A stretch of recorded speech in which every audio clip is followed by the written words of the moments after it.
YSRCP hyperactivity చినికి సాపంతైంది.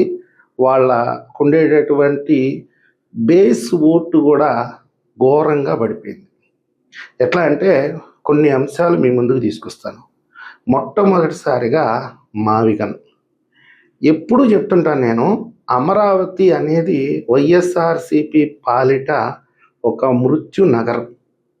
అమరావతిని touch చేస్తే ఒక 10% ఓట్లు కోల్పోవడం తప్ప వాళ్ళకి ఎటువంటి పరిస్థితుల్లో లాభం ఉండదు. అలాంటిది మావిగన్ అనే ఒక కొత్త కాన్సెప్ట్ తీసుకురావడంతో జగన్మోహన్ రెడ్డి గారు అయితే ఆంధ్ర రాష్ట్ర ప్రజల దృష్టిలో ఒక కామెడీ పీస్గా నిలబడిపోయాడు.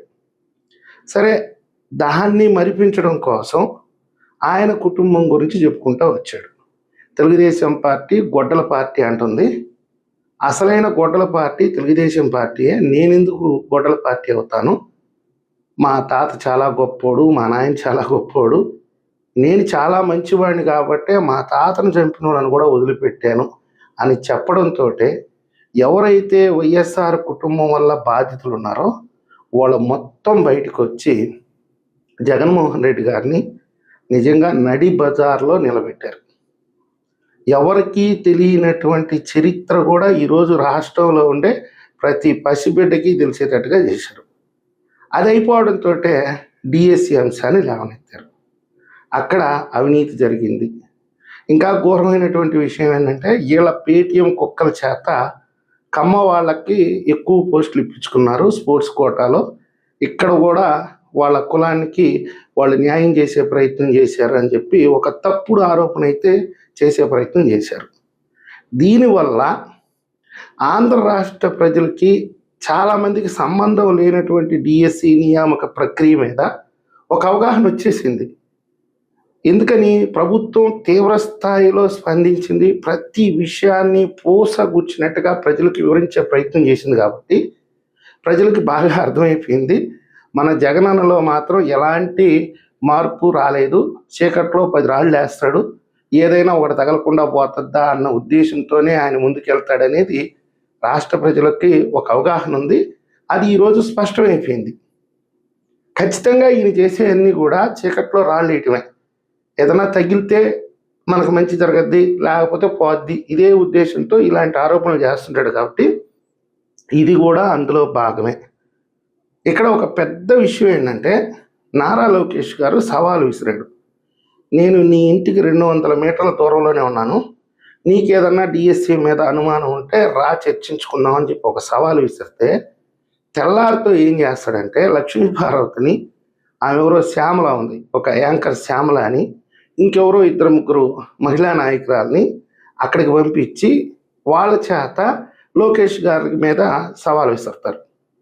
లక్ష్మీపార్వతి ఏమన్నా మంత్రి, అంటే మాజీ మంత్రి, శ్యామల ఏమన్నా ఎడ్యుకేటెడ్ పర్సనా, లేకపోతే ఆమె ఏమన్నా మంత్రి, లేదా ఆమెకి ఏమన్నా రాజకీయ అనుభవం ఉందా?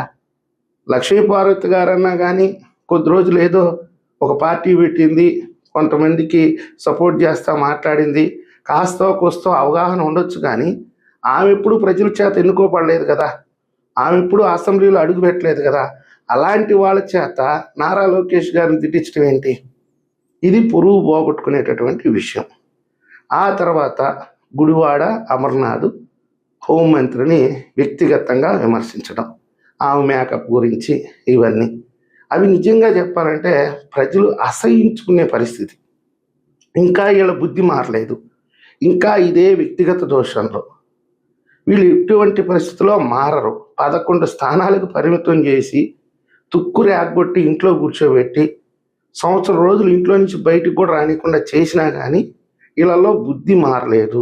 వీళ్ళు వ్యక్తిగత దోషణలు చేస్తారు, బూతులు తిడతారు. వాస్తవంగా చెప్పాలంటే అందరూ ప్రశాంతంగా వాళ్ళ పని వాళ్ళు చేసుకుంటున్నారు. ఈరోజు అధికార పార్టీ నాయకులు వాళ్ళని అనవసరంగా గెలకటం తప్ప, ప్రజల దృష్టిలో మీరు ఒక పనికిమాలిన వాళ్ళ లెక్క తయారవటం తప్ప ఇంకేమన్నా ప్రయోజనం ఉందా? వ్యక్తిగత దోషణలు చేయడం. తర్వాత Vijayawada rowdy sheeter lockup death, అది కోర్టుతో పోయేటటువంటి చిన్న ఇష్యూ.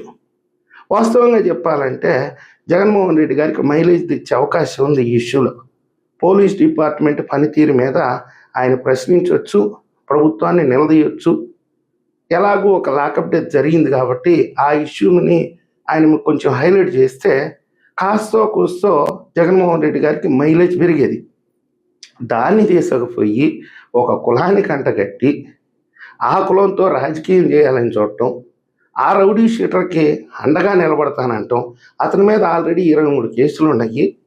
10 అటెంప్ట్ మర్డర్ కేసులు, 2 మర్డర్ కేసులు, గంజాయి కేసులు, ఒక 3 శిక్ష పడి ఉంది, 4 అండర్ ట్రయల్స్లో ఉన్నాయి, 10 రాజీ చేసుకున్నారు. అతనేమి సామాన్యమైనటువంటి నేరస్తుడు కాదు. అలాంటి వ్యక్తి కుటుంబానికి వెళ్ళి పరామర్శించడం ఇది కొంచెం ప్రజల్లో ఎబ్బెట్టు, పైగా ర్యాలీలు చేయటం. ఇక్కడ కొంతమంది అంటారు ముఖ్యమంత్రి గారు ఎందుకు కలిశారు అని. ముఖ్యమంత్రి గారు కనుక ఆ కుటుంబాన్ని పిలిపించుకొని మాట్లాడకపోతే జగన్మోహన్ రెడ్డి గారు చాలా రెచ్చిపోయేవాడు. ఒకవేళ జగన్మోహన్ రెడ్డి గారు కాకపోయినా ఆయన పార్టీలో ఉండేటటువంటి కొన్ని చిల్లర శక్తులు ఉన్నాయి కదా, వీళ్ళు చాలా రెచ్చిపోయేవాళ్ళు, ప్రజల్ని అశాంతికి గురి చేసేవాళ్ళు, న్యూసెన్స్ క్రియేట్ చేసేవాళ్ళు రాష్ట్రంలో.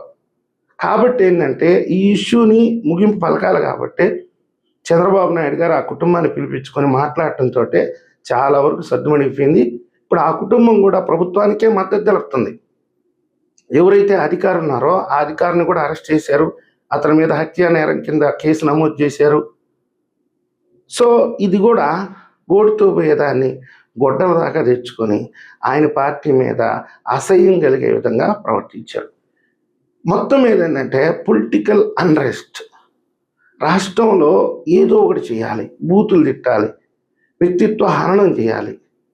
ఈ విధంగా ముందుకు పోవటం వల్ల ప్రజల్లో అయితే ఒక అభిప్రాయానికి వచ్చేసారు, వీళ్ళు సైలెంట్గా ఉండరు, వీళ్ళు ఏదో ఒకటి గెలకతా ఉండాలి.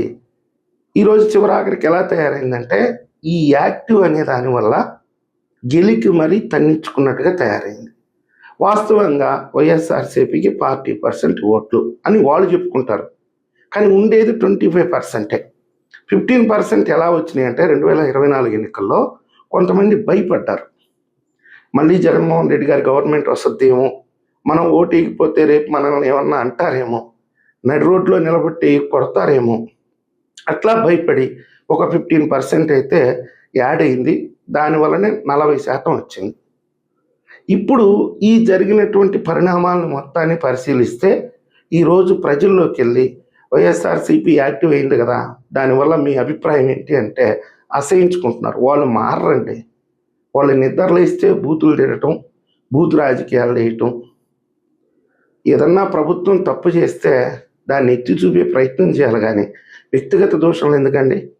సో మొత్తం మీద ఏంటంటే ఉండేటటువంటి ఆ 25% అంటే భయపడేసినటువంటి 15% ఓట్లు, వాళ్ళకుండే స్వతంత్రంగా ఉండేటటువంటి 25% ఓట్లలో 15% ఓట్లు మాత్రం సంకనాగిపోయినాయి. ఇప్పుడు వైఎస్ఆర్సీపీకి ఉండేది 10% ఓట్లు.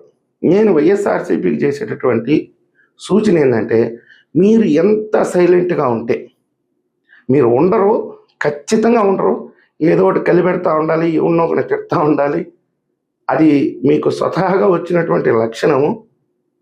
ఇంకా అంతకంటే ఎక్కువ కూడా మీ దగ్గర నుంచి ఆశించడం వేస్ట్. ఎన్నిసార్లు చెప్పినా మీకు అర్థం కాదు అది. మీరు సైలెంట్గా ఉంటే ఏదన్నా పెరిగే అవకాశం ఉంది. మీరు 2029లో ప్రభుత్వాన్ని తేవటం అనేది కళ. మీరే చెప్తున్నారు కదా, మేము అధికారంలోకి వస్తే తలలు లేపేస్తాం, అమరావతిని ఆపేస్తాం, మమ్మల్ని ఎవరైతే విమర్శించారో వాళ్ళ కుటుంబాలను తగలబెట్టేస్తాం. ఈ విధంగా చెప్తున్నప్పుడు జనం సహజంగానే భయపడతారు. మీరు సామాన్య ప్రజలను ఏం చేయకపోయినా పక్కింటోడిని కొడతామని అంటే ఈ ఇంటో వాడికి భయమే కదా, వాడు నాశనం అవ్వటం వీళ్ళకి ఇష్టం ఉండదు కదా. కాబట్టి మీ మీద ఒక భయానకమైనటువంటి వాతావరణం ఉంది. కాకపోతే ఏదో ఒక విధంగా అసెంబ్లీలో వీళ్ళు ఉండాలి ప్రతిపక్ష స్థానంలో అని చెప్పి ప్రజలు ఓటేయడానికి కూడా ఈరోజు ఆలోచించుకోవాల్సినటువంటి పరిస్థితి వచ్చింది. కాబట్టి మీరు ఎంత సైలెంట్గా ఉంటే